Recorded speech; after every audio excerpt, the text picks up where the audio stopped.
Moto One Podcast Network.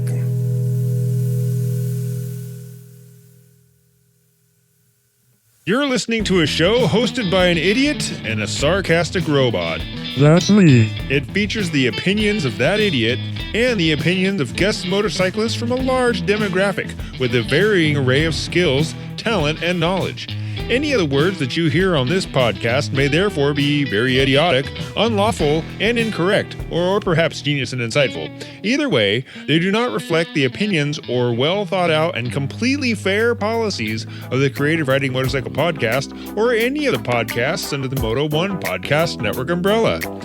Totally fair and honest. All right, guys, welcome to episode 370 of the Creative Riding Motorcycle Podcast. Tobor, I can't believe that was you on there. That didn't really sound like you. That doesn't sound normal, but I will abide with it. Okay, maybe it wasn't you then. It could have been back when you were that little toilet snake guy. You sound like him for a bit. I'm not a snake. No, I know, but there was like that little toilet snake guy. I think that was Fred. Anyways, I just remember when your voice got messed up for a little bit there, and so yes, I understand that that's not you. Give me a check if you don't mind. My smelly human companion, you better check yourself before you wreck your intra-frequency modulator. All right, you are coming in a little hot. I think I'm going to turn you down, and there's like a bleep blorb after you say stuff. I'm not 100% sure. There you go. Yeah, stretch that frequency modulation out if you can. All right, everybody, we're going to hop right into this. It's been a couple weeks since we did an episode, and so we're just going to get right into it. And it might be shorter. And because I've been doing a lot of stuff, which is kind of nice. And since I haven't released episodes consistently over the last couple weeks, I might do a few small ones. So there you go. And if that doesn't blow your mind, that did blow your mind. Well, yes, I know hearing me and say short episode doesn't really always go hand in hand.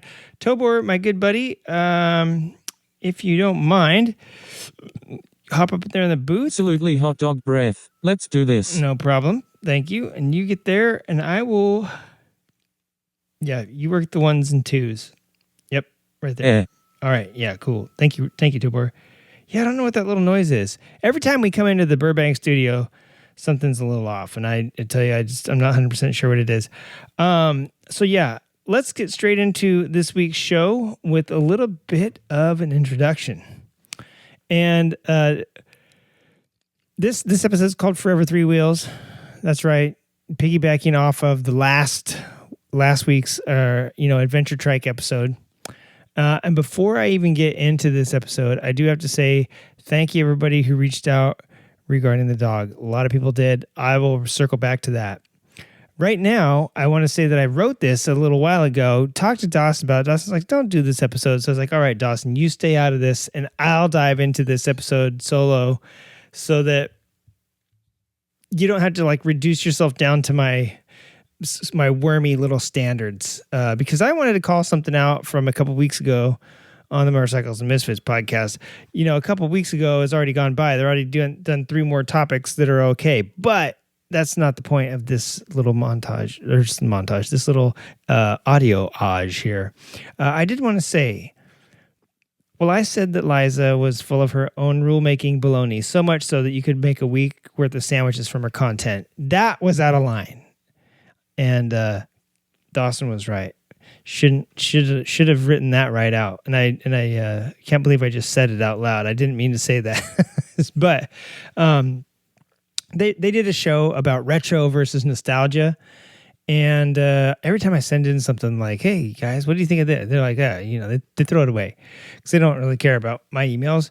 But so I figured I'm not even going to email them about nostalgic versus retro. You guys heard the show. Everybody loved the show. Everybody got their thoughts about it. And here's how it works.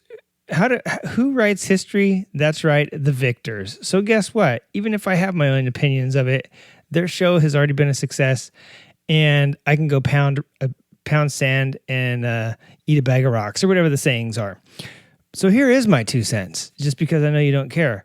I always thought that, I didn't always think, but here's what they were talking about: nostalgic bikes versus retro bikes. And what do you think the difference is? Because all of the bikes listed on websites nowadays are called retro bikes, pretty much. Retro this, retro that, whether it's the W230, I think even, let's face it, I think the Katana, which somebody else, I think MotoHop was pointing out, was only available for a couple of years and then skipped some years and came back a couple more years. Yes, that's exactly how Suzuki works. A lot of their bikes, just like the M109R, you can get the boss mode for a few years and then it switches back to it was like for the last 10 years, it's been the M109R boss. And now it's switching back to the M109R, unless you're in Canada. It's so weird. Suzuki's weird like that. But yes, if you look up on their website, yes, the Katana, I believe, came out in 2020. And then it officially kind of was on their site for 2021, even though like it was one of those 2020 bikes. I'm getting off a rabbit hole. What am I doing? I'm going on a tangent. I'm supposed to be talking about nostalgic bikes and retro bikes. So, long story short, we go circle back to the Katana if you want to. Nostalgic versus retro is two different things. Nostalgia, like nausea, is a feeling that one gets. It does not mean a style or a look. It's like the nearest sensation to being homesick, but it's like being time sick. And it's actually a synonym for homesick, actually. If you looked up being nostalgic, it means evoking the feeling of a time gone by, and it's actually a synonym for homesick in the dictionary, or in a thesaurus or thesaurus, Thesaurus Rex. Retro, on the other hand, the actual word retro, according to the American Heritage Dictionary of the English Language, literally means one, retroactive, two, involving, relating to, or reminiscent of an earlier time or a retrospective, or three, of or relating to the past times or the way things were. And the Merriam-Webster dictionary describes it very similar, using retro look in their usage of the examples. So you think of it this way: retro looking bikes and retro looking parts can create a nostalgic design, because nostalgia is what you feel when you see retro things. So a nostalgic style isn't anything. And a retro style, there's not two different type of bikes. And I know they were trying to make up their own rules, and they always do that. And that's why that podcast is fun. And that's why Dawson said, "Don't go. What are you doing? What are you doing, Nemo? Why are you going for the Great White?" And I was like, "Shut up, Dawson. Just stay out of this episode." But I was saying that the bullshit, apparently, according to the Motorcycles News, everybody else is wrong. And the bullshit bikes that everyone's calling retro, they really are retro. They, in fact, are all retro, and they all evoke a sense of nostalgia in those persons who are affected by their retro appearance. Liza, do never apply for a marketing job in the moto industry. I can't take any more misnomers. And Bagel was 100% right the entire time. Bagel kept saying that, and they kept shooting him down. Emma and Liza, and I was like, man, Bagel had it right. So we're going to circle around to this and later in the episode, and I actually will tell you some classifications of vehicles based on not mine, but clubs and insurance even classifications. So that, my good friends, was Dawson, I'm glad you weren't here. I hope I didn't go too far in the weeds, and I hope I didn't call anyone out or shit on their show. You told me not to, so I tried not to. So there you go. In the meantime, let me drop a hot little stinger in here, or a little piece of music in here. And doing this live sucks. Tobor, you could really help out. Is it? Oh, I see. Because I got Tobor coming in with the heat. What do I do? Tobor, it's not working. Tobor, you're the man. You got it to work. Thank you very much, my good man. My good robot. Yeah, you don't have to say anything. You're in the sound booth. I expect you not to say anything. Anyway, we got a bunch of stuff coming up this week. We got the word of the week, highs and lows, events, what's looking creative, bike updates, and then our Megan segment. And like I said, we'll keep this one. Yeah. Oh, yeah. Look at that. Yeah. Oof. Oh, yeah. Huh? Okay. Ooh. Okay. There we go. Yes, I was just fast forwarding through our notes. Yeah, it's long, but we'll get it done quickly. And, all right. Well, let's get straight into it, folks. And this week's word of the week is ride. And the word goes official right. Oh my God, it's official now. Thank you, Don Leonhardt, for providing the word of the week. And not only that, but quite a few upcoming events, which we will get to after the word of the week. So if you hear me say that word, it's a pretty common word. Thanks, Don. Email the show, creativewritingpodcast@gmail.com. I guess we can put the music back in toes. Email the show, creativewritingpodcast@gmail.com. Hit us up on Facebook or Instagram at Creative Writing Podcast. And I've been trying to check the Facebook more and more. And I think I get messages on both. And so you could DM us on Instagram, use the Messenger app or whatever the hell is the new thing on Facebook. That's kind of why I don't like Facebook. There's 84 parts to it, where for Instagram, I feel like there's one. Or just email us or call us. Do you have our number? Or go to our Discord. It's in the notes. Hit up us on Discord. Now, highs and lows. Thank you, Tobor. Perfect outro for that music. Highs and lows. Well, highs and lows. Let's talk about my highs first. My highs is, well, let me talk about it. I just got it today. Arrived from Canada. Now, this could be a low in a future episode, but the high right now is I just got a new speedometer. And if you guys have heard me complaining about my speedometer, then you've heard me complain about it. I'm not going to do it again because you already heard it once, and I know you don't want to hear it again. So I won't complain about it, but I will say I'm super stoked that it came. Why could that be a low? Well, because I saw the Trev from Mott Boys got some Polini parts, I think, from Italy, and boy, did he get a... I think after the parts arrived, he got slapped with some more tariff paperwork. And I was like, oh, great. So mine came from Canada, and it's COSO North America. So it's in North America, but you know what that means. I think we have tariffs on Canada and Mexico stuff. So hopefully when I paid for it, I paid the tariffs in advance. I don't know how all that works, but I got it in record time. I bought an OEM speedometer from Japan, from Yamaha, off of...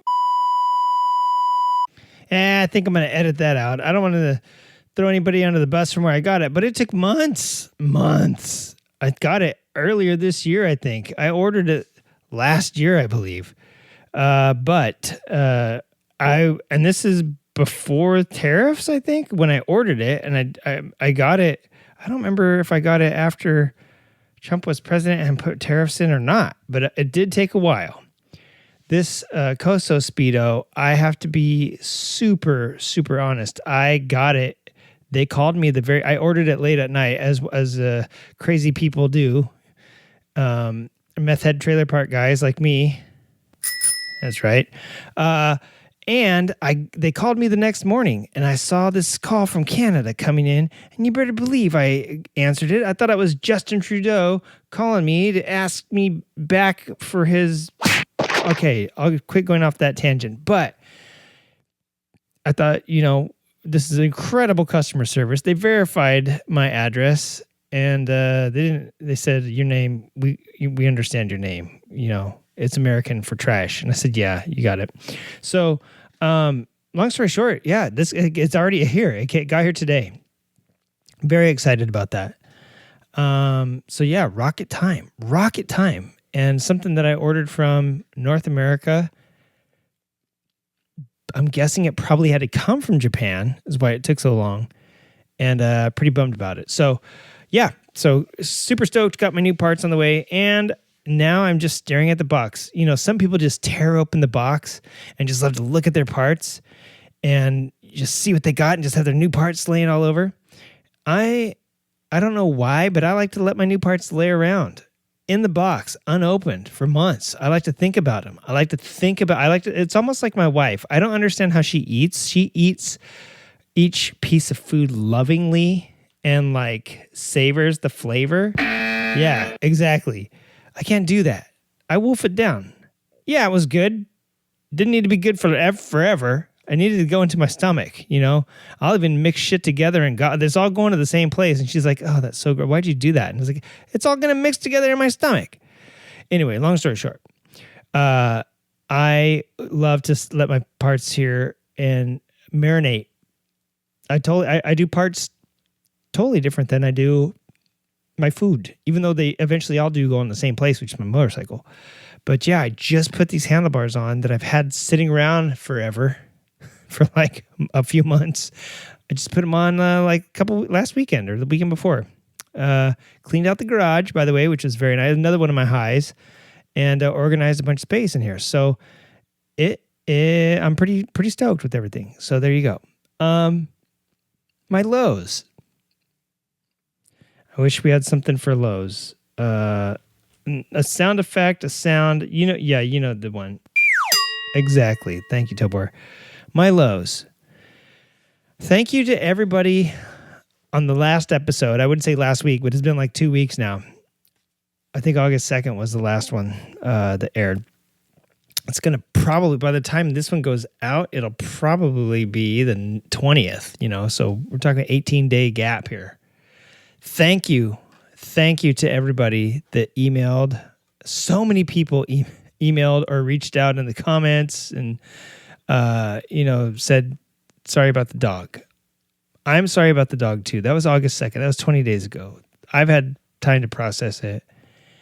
And I did want to just say thanks to everybody else who sent us good wishes and goodwill. And especially, Sam, who emailed and said that Sam knows a vet tech that they don't make very much money, but they do love animals and they do have the means to save them and rescue them when they get the chance. And yes, that is exactly 100% what happened.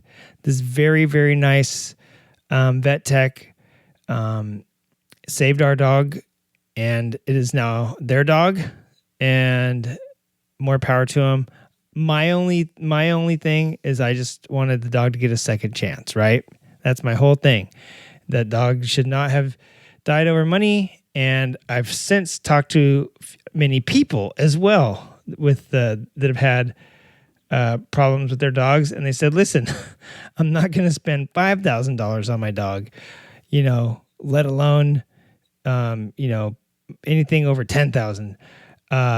I'm not even going to spend $5,000 to fix my dog. It's a dog, we'll see what happens. And wow, okay. So I wasn't the only one. I wasn't alone in that. And I understand some people's dogs are like their fur babies, but to wrap this baby up, yes, 100%. Somebody saved our dog's life, and that is what I'm thankful for. And thank you for everybody for reaching out. My low, though, why does this come as the lows? No, the lows, the reaching out was great. Everybody thankfully, all the thanks and sorry you're bummed out. But that was all awesome. You guys rock, and you guys are like family and all that. The low is that the president of Moto One and the bright minds at Moto One Network, well, they said, hey, look at all this outreach you got for your dog. You got more engagement on that than you did on any motorcycle topic you've ever had. So the idiots at Moto One went out and got 3 more dogs for us. And now we have 3 dogs here. Okay, guys. And that is why it's a low for me. And I don't understand why the president hates me so much. He loves the NOCO guys. He gets them interns. They have a really nice studio at the East. And he comes here, and I'm basically in not even a shipping container. It's the box that the shipping container came in, and I have Tobor. And now 3 dogs. At times I don't understand how life could get any lower. Anyways, that's my lows. Let's move on to events. Tobor, cue the music. God, I almost forgot to They're going to make us make every episode about trikes in some way or some form. I can't take it no more. I can't take it. Why do you think this show's called Forever Three Wheels, Tom? Anyways, let's get into some events.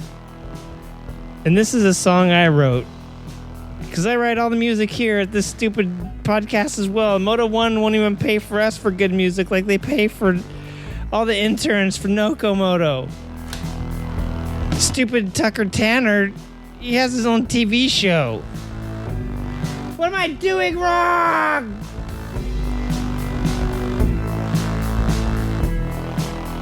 All right, now to our special events. Well, if you are not an idiot, which you probably are, what is today, the 17th? Oh, you asshole. This weekend coming up. That's right. Can I quit shouting now? Sorry. This weekend coming up, you dirtbags. I believe it's this weekend coming up. And if I'm wrong, I'm hosed because I'm going up there. It's Big Bear.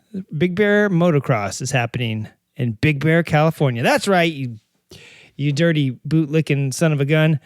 They're going to take the hills of the ski slopes and turn them into a motocross action. You better get up there and check it out while supplies last, because this is probably going to be like the Catalina Grand Prix, where it doesn't happen very often. Now, I know some friends that have done, actually, that's another high, and I'll talk about that on my next show.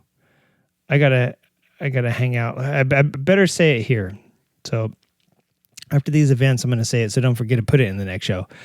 Yeah, a couple of buddies this weekend were talking about how they've done the Big Bear Rally, or the Big Bear Enduro, which is kind of like a quote, it's a not race all around Big Bear and some of the hardest terrain it's like a dual sport enduro. But this is an actual motocross, baby. I believe it's on Bear Mountain. Bear Mountain and Snow Summit are like right down the street from each other. And so I'm not 100% sure which resort it's going to be at. I'm just going to show up and look at the one with the motorcycles at it. You know what I'm saying? And not the one with ski lists and people trying to ski in August, you idiots. August 17th. Did that already happen? Shit, that was a couple days ago. The Moto Social happened at BA Moto. Let's get in a time machine. Wait, Tobor, we don't have a time machine? I feel like they give the NOCO guys a time machine. All right, never mind. September 6th and oh yeah, so August is hitting. August is leaving, right? We're already getting into September. So if you got something going on, let me know. September 6th and 7th, the Swerve and Curve, the number 25 scooter rally, meeting up at Gen Korean Barbecue House in Torrance. Look it up. Swerve and Curve. There's an internet, and that's the reason it exists, so you can find out who the hell these people are that you're going to be riding with. September 6th and 7th also. If you are not out in Torrance, which is where I was this weekend, don't forget to tell them about this on the next show. Okay, I won't. Okay, great. All right. Also happening 6th and 7th, if you're out in the desert, which is, I don't know why you would be out in the freaking Mojave Desert of California in September. It's like the hottest month of the year. But anyway, Compact Octane's happening out there at Chuckwalla Raceway. They're probably racing from 3 in the morning until 11 in the morning, because at 11 in the morning, your brains are going to be cooked inside your helmet. And then they probably race in the evening again, even though like the evening's the hottest time, because that's when like 3 or 4 is like the hottest. And I don't think they have lights out there. So it's probably like a dawn to 11 a.m. race. So go do that. Do it. September 13th, there's something else for you to do. Down at L.A., at the port of L.A., which we could see from where I was this weekend. Don't forget to tell them about it on the next show. That's right. Hand-built show's happening. Second one. They're bringing it from Texas again. They decided they like our weather over here in September. And they're going to do it down at Altasea, which is at the port of L.A. Why don't you go down there, skip your tariffs, just go straight there and pick it up straight from the source. Order a crappy helmet from China and go grab it out of the shipping container with all the other fake HJCs and everything else that comes in down there. It's going to be great times. Good times, great times. The best of times. It's beautiful times. The most beautiful hand-built show you're ever going to see. September 13th, if you aren't inclined to be down by the cool ocean breeze at the Port of LA, and you would rather spend your time in Ridgecrest, California, yes, that's back out at the Mojave Desert side of things. Ridgecrest is actually, I don't know, not very far from Death Valley. They're going to be the Desert 395 Biker Rally. Oh, September, are you sure it's a great time of year? No, in California, that's when it's the hottest, guys. Pretty much September, like the August and September, it's hot. It's hot. So we'll see. Maybe September 13th, it'll cool down, but we'll see. September 14th, if you're going to be hot out there, drive all the way back over to LA. Get up there by the zoo. That's where it's by the LA Zoo. It's where you belong. You belong in the zoo. The LA Zoo. Boots and Bonnets is happening. It's an all-British car and moto show happening at the Autry Museum of the American West in LA. It's not too far from where Old Junkie lives. Old Junkie needs a sip of water, by the way. Not because I'm thirsty, but because it's 400 degrees in here. I bet you the NOCO guys get air conditioning too, President. You hear me? Of course he doesn't hear me. He's in an air-conditioned office while I'm in this skeleton of a studio that he built for me in Tobor. Apparently we're not good enough for the Glendale one anymore. We've ruined the carpet too many times, and now we're behind it. Along with some 3-inch long roaches. Hang on one sec.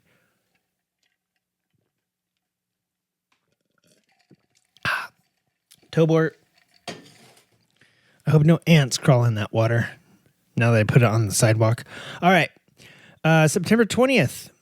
You might want to have your ears on for this because it will be cooling down by that time. It's so funny how 5 days can work here in California. But by September 20th, it will be cool enough to go out to the Big Willow Classic Track Day happening at Willow Springs International Raceway in Rosamond, California. The new Willow Springs. You heard that right. Do we have any? Tober, we need some like sound effects. I'm like ruining. I'm being the sound effect. You should be like, ooh, yeah, like. That's right, Willow Springs. Willow Springs under new ownership this summer. I think last summer is when it happened, but this summer, new ownership, also a new logo, and they repaved a lot of it. And I don't know. I'm gonna ask Brady about it. It looks pretty. I haven't been up there since the new owners took over, and I intend to get my ass out there on September 20th. You think I won't? You think I won't? Oh, God, I actually might not. My son just started baseball again. Guess who keeps signing up? Guess what idiot father keeps signing up to help his son out? September 19th and 20th, Pappy and Harriet's Chopper Party is happening out in Pioneer Town, California. Pioneer Town, where's that at? Yeah, that's out in the desert. Out sort of on the way out to Palm Springs. So that's happening. It'll be cooled off by then. Come on, guys. And if not, there's tons of ice cold beer waiting for you at Pappy and Harriet's. September 25th through 28th, Reno Street Vibrations happening in Reno, Nevada. Guess where Reno, Nevada is, guys? Guess again. Yeah. Yeah. The desert. All of Nevada is pretty much a desert. So there you go. September 27th and 28th, Compact Octane again, heading out to Buttonwillow this time. October 5th, the 2-stroke extravaganza. I told you, every single show I keep saying I'm going to get the deets for that, and I'm gonna as soon as it gets close to October. Probably like after the show happens, I will tell you where it was. October 3 through 5, Babes Ride Out in Southern Oregon, in Crescent, Oregon to be precise. Ironically named because the town is shaped like a square. October 11th is the Moto Beach Classic happening at, I put Bolsa Chica State Beach, but it might be at Sea Legs. And if they're at the same place, I'm not a beach person. I'm a mountain person. And guess what? Yep, desert. I don't go to the desert like the dunes because I don't have freaking, I don't know. What don't I have? What do you need for the desert? I was about to say like a camel and a some sort of caravan and one of those crazy Bedouin like tents, but I guess you don't need, I guess you need a Polaris Razor for that. I don't have one of those. So I'm not a huge sandy desert guy. I'm a mountains type of guy. So are you going to find me down at the beach? Hell no. I'm not going to go down there to watch motorcycles. But you can. There's going to be music, art, motorcycles, fart, and a whole bunch of other stuff. that you probably like, and you'll tell me it was how great it was. And that good for you. I'm going to be here October 16th through 19th, Biketoberfest. That's right, Biketoberfest. That's going to be in my driveway. But the real Biketoberfest is going to be happening at Daytona Beach in Florida. You won't find me over there either because I don't know about October, but if it's a quarter of as humid in October as it is during the rest of the summer in Florida, it's still humid as hell. And you ain't going to find me over there for Biketoberfest. Come on, man. I might be at the October 18th Horse Thief Mile Classic Track Day. Horse Thief Mile, where's that? Oh, that's out at Willow Springs again. International Raceway, Rosamond. Hey, they got a new logo. And they repaved some of the track, I heard. Yeah, you just said that a few minutes ago. Awesome. October 30th through November 2nd. Oh, yeah, the Moto ADV rally. That got canceled. That really did get canceled because of insurance. And I don't know how that happened, so I'll probably take that off there. November 2nd, though, is the 46th annual Handsome Dam Ride out here at Handsome Dam Recreational Area. They call it Lakeview Terrace. I call it Handsome Damville. And you know, Handsome Dam is not too far from some really good back roads up here through the canyons. That's beautiful up there. I don't know what it's called up there. I don't think it's called Sunland, but it's sort of over there. You got Tahunga. Can you say Tahunga? Hey, you said it. Good job. All right. And you got all those crazy back, like Sand Canyon and all that other crazy stuff that goes through there. Kegel Mountain. Woo, Kegel Mountain. Yeah, Kegel Mountain. That's where I dropped my SCR. Kegel Mountain. I didn't do enough Kegels. I dropped it. And November 6th through 9th. Yeah, 69. Lone Star Rally happening in Galveston, Texas. Galveston, Texas. That place has probably been underwater for 2 months. So go ahead and check it out. If it's not underwater, it'll be an awesome rally. In the UK, how did the ABR festival go? I want to know. And how will the EX Enduro go in September? You let me know. Motorcycle Live, November 15th through 23. That sounds pretty sick. And in Australia, we still got the Babe Raid happening in Ballina, which almost sounds like ballerina. That's kind of how I like do the mnemonic to keep that's a female ride. That's September 2nd through 14th. I hear you can eat white bread with sprinkles on it. And Vegemite. And the Australian Motorcycle Grand Prix is happening October 17th through 19th. Listen to our podcast for more events because there might be other stuff. I've been looking at a whole bunch of stuff that's been happening around California. I'm not going to name it here because some of you aren't from California. You don't care. But if you have something that's happening in your part of town, let me know. Send it to me. The best thing to do is to email it because you know what's not convenient to do right before you record? Go to every fucking social media platform that you have in your name and try to look for stuff that people may have sent you. You know what is easy? To check your inbox. Yeah, you check your inbox. It's pretty good. All right. Sorry for that. What's next on our list, Tobor? Let me run down. Oh, yeah. We got through the events. What's looking creative this week?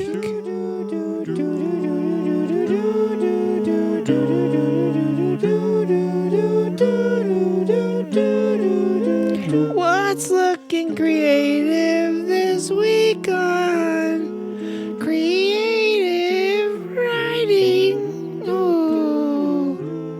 Oh, don't tell me what's creative.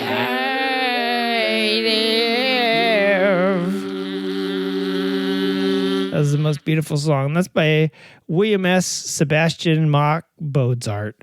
And that was a loose interpretation by the Junk Fourth Quartet. Yeah.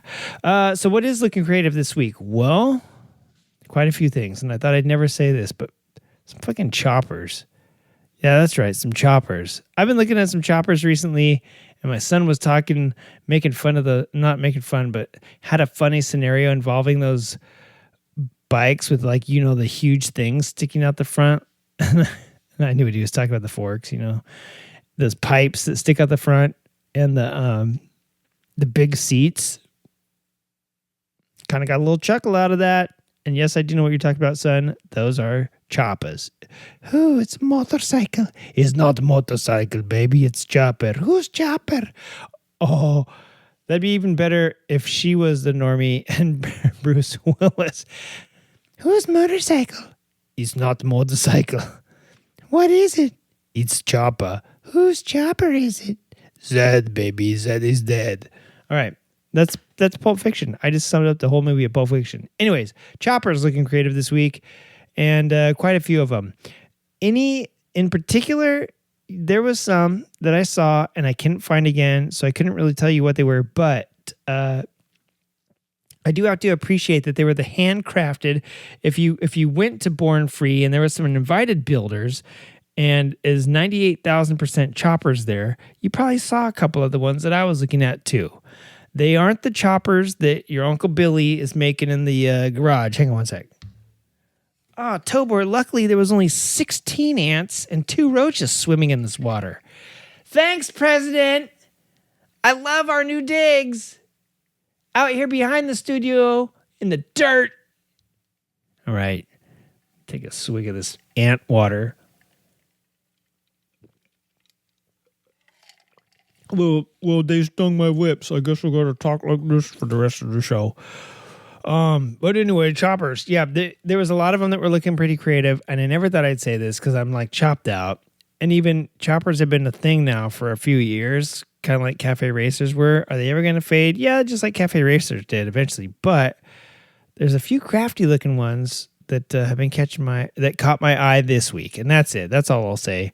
They weren't homemade. They weren't the cool ones. What's cool chopper? Oh, something that somebody got and chopped out in their garage without being a professional designer. What's the ones that caught my eye this week? The ones from the professional designers. So not the cool ones. So anyways, I wish I could think of which ones they were, and if I can find a picture, maybe I'll repost it. And I'll put episode 370. We shouldn't even be talking about this, honestly. This is sacrilege. We were supposed to be talking about trikes. I think the whole reason that the president of the Moto 1 bought us 3 dogs is because of the trike theme. I'm disgusted with life right now. Anyways, let's get on to the main segment and get the hell out of here. It's been 37 minutes. I told you I'd do a shorty, and I'm going to try to. And I'm going to try to not rant and rave, and I'm going to try and not cut anyone down for their awesome show ideas, because their show ideas sure are the best. Sorry, I had to take another swig of ant water. Ew. It's a palmetto bug in it. Circling back, I did say let's put a pin in the katana thing.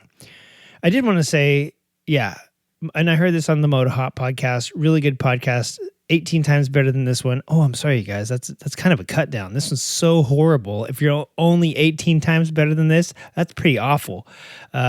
Sorry. Wow. You're tanking. But anyways, they mentioned the katana. And yes, if you go onto the Suzuki America website, I don't think that this happens with Canada. In Canada, I never really go to the Mexico one. Hell, I never even go to the Suzuki Global one, come to think of it. But anyway, you go to the America one, and you click on the old katana, and it'll show you. Yeah, it'll, like if you go click on one of the, what do we click on right now? That'll skip back a couple of years. I think if you click on like the, one of the GSXRs, it'll just be blank. Or if you click on one of the, God, I was just doing this the other day, clicking on one of the bikes, and it's like, well, that specific model only stops in 22. It's still on the website, yeah, but it stops, and you go to like the, like I was talking about the Boulevard and the Katana, for example. You would go to the Katana, you wouldn't see it. You'd go to the, GSX S1000, and there it was, and then all of a sudden the Katana would be on the website again, and you'd click it, and it'd be like, yeah, the 23. Did you want the 23? Because we didn't make them in 22. And did you want the 21? Because we made it in 20, but it was actually the 21, So, well, and it's back for like maybe 24. I actually don't think they made the Katana in 24 or 25. I think they made it in 21. They announced it in 20, and it was supposed to be a 20, but I think it showed up on their website as a 21. I think it skipped 22. I think it was available in 23. I don't think it's been available for the last couple of years. So it's an on and off again. Similarly to the Boulevard, which I was talking about, M109 The almost people forget that Suzuki makes cruisers, and the Boulevard's a big one. I think it's a 1800. So I know that's small by comparison to Harley and Indian, but it's big for a cruiser. Almost two. Honda. Some Honda used to be 1.8 liter. But that's the M109R Boss was the only thing available for like the last 5 or 10 years, and now they're going back to the M109 R, not Boss Edition. And Boss just stood for Blacked Out Suzuki Special, so everything on it was black. That's really the only difference of it. It's like the exact same colors as they are now, just everything that's chrome now was black then, and they call it a Boss. Bam, get their extra, talk about modular. But yeah, so you go on there and you look for the M109R Boss, and you can still see it for last year, or the year before. You just can't see it anymore. I think 23 is when it stopped. And 24, 25, what do you know? Or it stopped in 24 and it's 25, 26. The M109R is back. So yeah, they do weird stuff like that all the time. And I remember when the GSX 250R came out, and that had I don't know, it had 25 colors in the parts catalog. If you looked it up on Partzilla and stuff like that, there's quite a few colors there. And if you look, they didn't sell all those colors, and then the next year they sold those colors. So it's like they gave you all the stuff, they made all the bikes, but they only gave you for 1 year. So yet for the couple of years that it was out, you were only looking at 1 year's parts catalog. So basically that means they only made it for 1 year, let that run extinguish a little bit, and then brought them back a year or two later, and did another production run and sold all those. So it's hey, we're going to sell these 3 colors 1 year and these 3 colors the next year. So they just made all 6 and let 3 of the colors kind of hang out in the warehouse till the year. So they do stuff like that where they not only do they market stuff like that, but they actually kind of import stuff like that too. I'll never forget 2008. A lot of bikes quit happening. 2018, I think too. A lot of bikes didn't skipped years, or just quit being quote made, but they were made. They just didn't sell them, so they just kind of held on to them until they sold them again. So interesting. All right, let's get off of that and get into the whole reason for that was because the Katana, being a retro bike, not a nostalgia bike, it makes you feel nostalgia and nostalgic is that an adjective? Nostalgic is what they call someone who feels nostalgia. So nostalgia can only be a verb, I think. Wait, a feeling of nostalgia, or is that an adjective or adverb? Whatever it is, it can only be that one. It can't be a noun or an adjective like, hey, this is a nostalgia style. No, you feel nostalgia because of the retro style. And the Katana definitely takes you back to the 80s somewhat, and it makes you nostalgic for those old 80s sport bikes, 90s sport bikes, which I believe are now going to be coming up. And if you're gonna want to buy one of those and make them an investment, boy, you're gonna want to get them insured. Well, guess what? You're gonna need to know the 3, mostly that I could find all over the internet, the 3 vehicle classifications that are real, rather than nostalgic and retro, which are not real. One's a style and one's a feeling. So how do we classify vehicles? Well, here's how insurance and a bunch of people that sit around and count beans and classify vehicles count. I don't want to count beans, but they do. They count beans while they look at vehicles. It's really crazy. It's like the weirdest thing. It's like those people that chew bubble gum and paint with toothpicks. I don't know. Anyways, so what are the 3 classifications of a vehicle then, if they're not nostalgia and retro? Well, they are classic, antique, and vintage. And depending on what state this is the great thing about living in America, everybody. Not only that, you can get these bearskin rugs with both arms on them because you have the right to bear arms. Anyways, state by state, we have this thing called state rights, and I'm sure every other country that has states or provinces or territories does the same. I bet you they all have some sort of independence, because if you're a huge country, or even if you're a little country, there's so many regions, not everything's going to work for you, right? And so here, it depends on what state you're in as to what some of these classifications mean. It depends what club you're in and what style of car that club focuses on. And it depends on a lot of the market. A lot of the stuff, regardless, depends on the market value, the cost of everything, right? So hang on, let me take one more sip of dust and ants.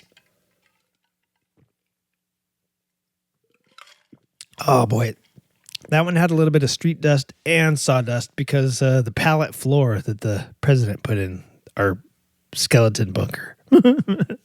So yeah, classic, antique, and vintage. Let's get into this. What is a classic vehicle? Well, some states and some insurance companies consider a car classic if it's between 20 to 25 years old. So, hey, yeah, some of you out there got kids that are classics already, huh? How old does that make you feel?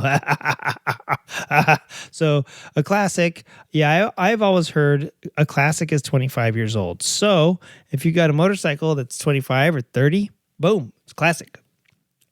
Which is great because there are some states, and I didn't want to list them here. I didn't want to call them out. Some states require a vehicle to be 30 years old to be considered classic. So it's anywhere between 20 to 25 in some states, 30 in others. So that gap is 10 years, 20 to 30, basically, depending on where you're at and what type of valuations you get. Now, the word classic itself means a standard. It doesn't mean old-timey. The word classic came from I think the etymology is that it means a standard. So, for example, a classic case of not knowing what you're talking about, like me in this case. Therefore, it's not necessarily an age required for something to be considered classic. That's why some of these are like, oh yeah, 20 years old is classic. No, 30 years old is classic. Some of them is just like, hey, this is a classic example when it's brand new off the showroom that year. This is a classic example of this type of car. So, I was looking around at some of the names that insure power sports. Progressive is one of them, and Progressive considers a car classic by its collectible status, not necessarily the year of production. Therefore, an instant classic, which we always say, oh, this is an instant classic. That's what it means. And that's why it's important to read the fucking dictionary to understand that classic means a standard. So an instant classic means, hey, this is instantly going to be a standard of this type of car and or this type of bike, whatever it is. This type of vehicle, and its collectible status has been like, I kind of consider like the H2, even though I know a lot of people probably wouldn't consider them classics, or not even classics, but collectible to some degree. They are the only thing like themselves, and they made a big stink when they popped out. What was that, 2015? 10 years ago. I think they're 10 years old, just like the show. And I would say that those are an instant classic just because they're going to be very collectible. I don't think they actually limit the production. There's a production period that opens on the website, and you have to contact them by then. And if you don't, too bad. So I know that they probably number and limit the production.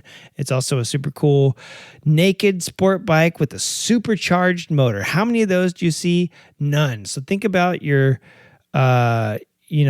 production. None. You were about to say, oh yeah, what about that? No, none, not production. And if you're talking about like a 1935, supercharged, Wurzburgerzel, listen, blow it out your ass, pal. I'm talking about today, an instant classic. I'm not talking about something that we already know is very valuable. I'm talking about instant classic. So yeah, you think about that, and then in 50 years, just like the Ninja H or that is the Ninja H2, just like the original H2. And the H1, which was like the 750 and 500 two-strokes back in the 70s.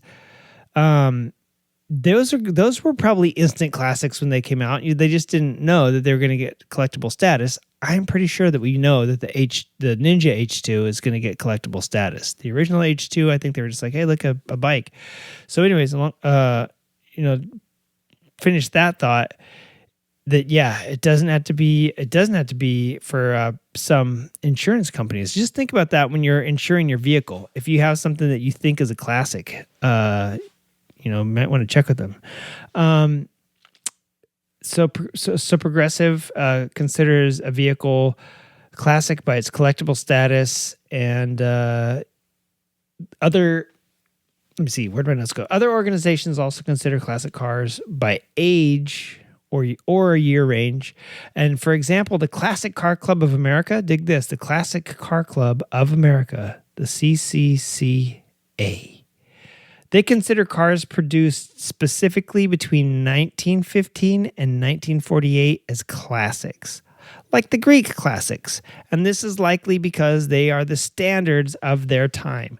It's not because they're 25 years old or anything like that. And it's not, 48 now is 80 years old almost, right? Maybe, I don't know, 112. I'm super bad at math. So 1948 was a long time ago. That's all I know. And it is, way more than 30 years. So aren't those cars like antiques or vintage or something like that? Hey, that's what they consider it. And they consider them classics because they consider them standards of the time.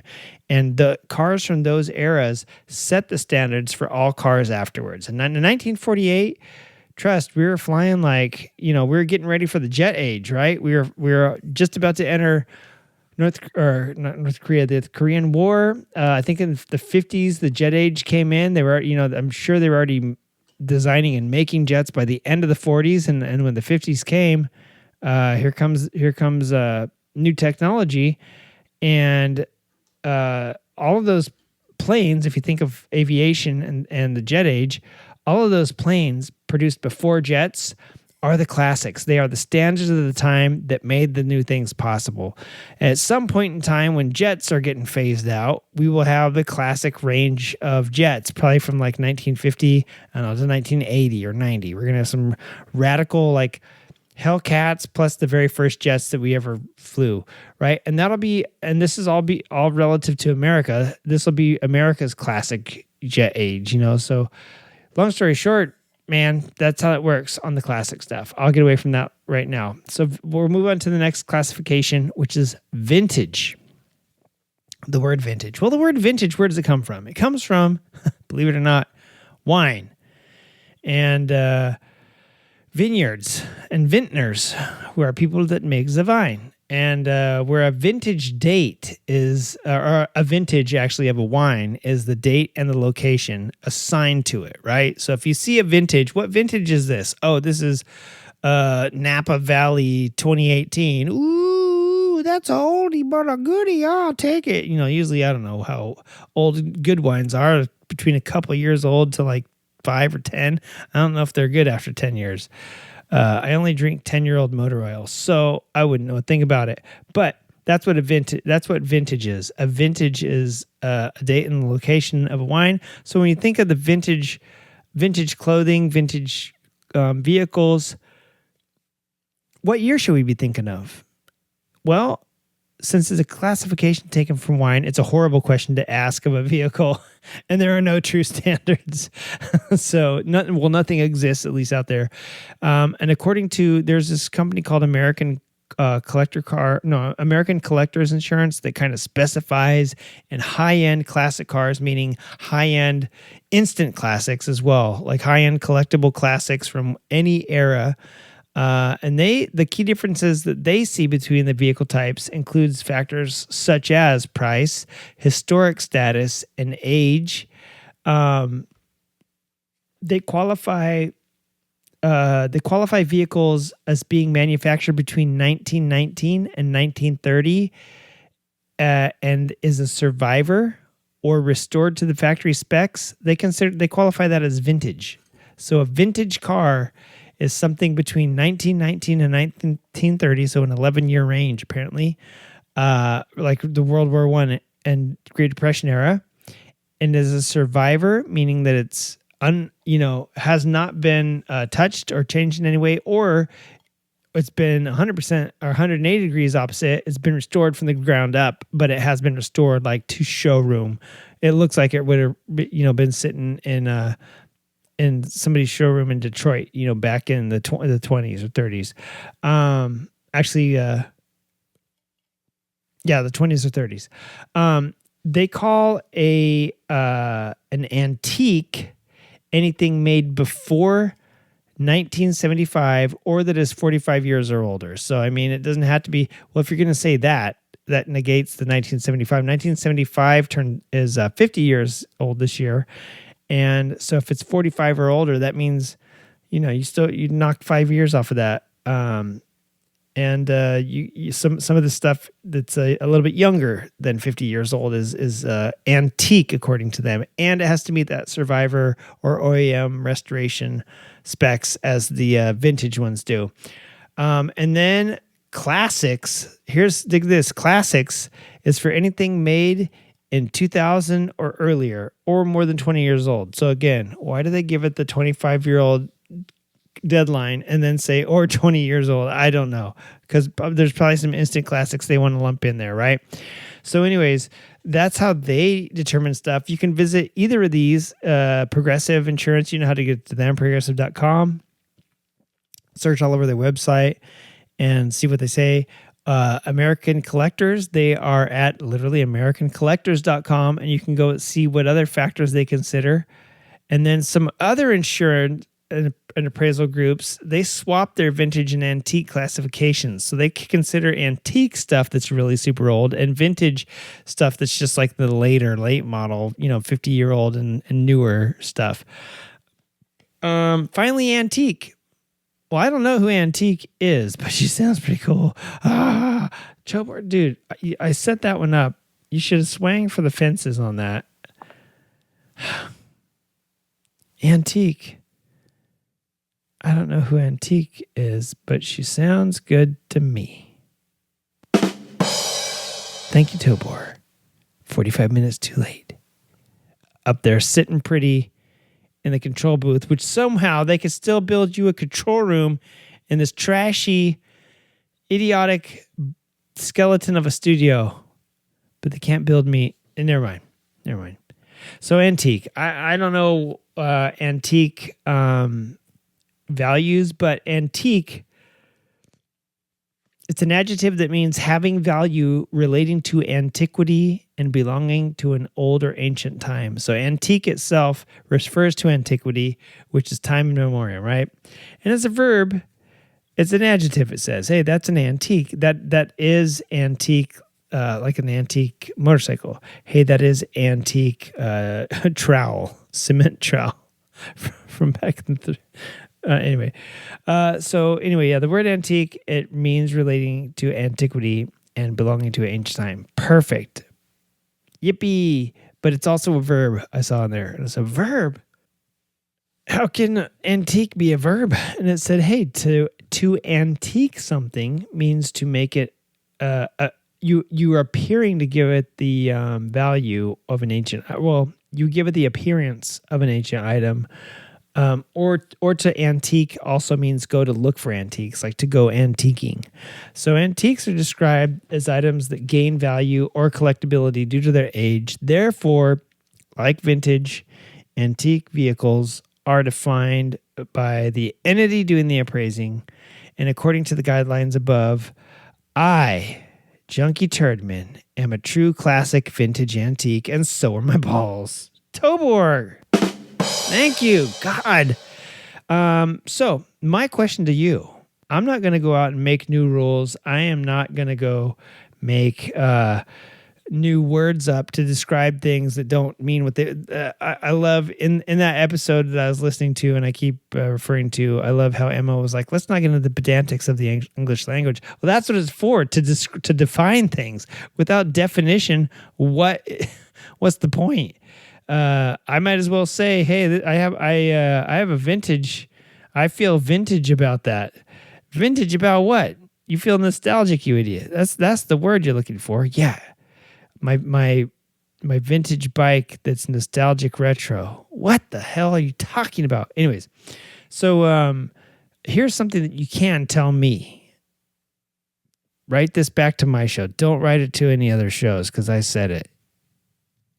I'm staring at you, waiting for you to nod yes. Okay. I'll quit staring. What vehicles do you consider good examples of classic, vintage, and antique? And classic vehicles, again, you tell me what range they're in. Do you agree with American Collectors and some of these other car clubs I didn't bother writing down?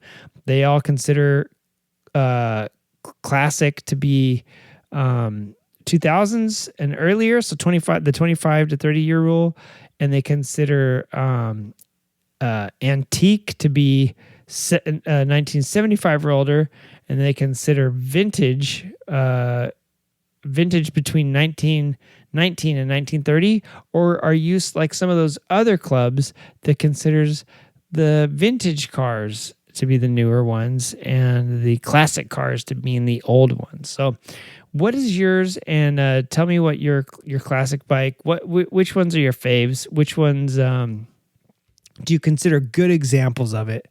Write the show. You don't have to. I know you're not going to do this. Anyway, speaking of all these retro models, all that crap's made me nostalgic for the good old days. And I'd like to close out the show by saying, the good old days when you didn't need to verify that you had fun or did something crazy by getting evidence on social media. Get off my lawn. The days when you could ride a mini bike around town and not get hassled by law enforcement. And the days when a group of kids on bicycles wasn't a terrifying visage to old people.